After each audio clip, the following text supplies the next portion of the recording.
ಮಂಗಳೂರಿನಲ್ಲಿ ಭಾರೀ ಮಳೆಗೆ ಮನೆ ಮೇಲೆ ಗುಡ್ಡ ಕುಸಿತ ಅವಘಡ.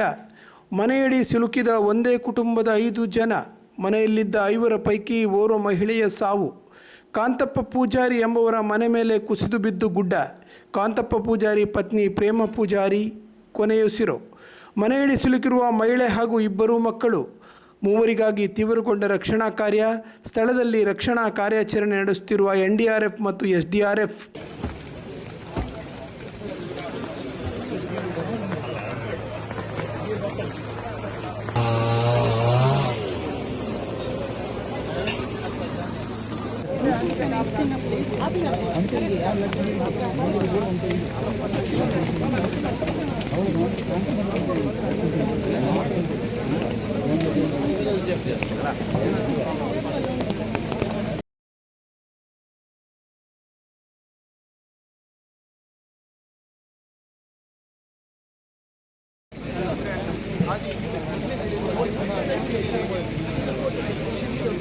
ಕೊಡೆ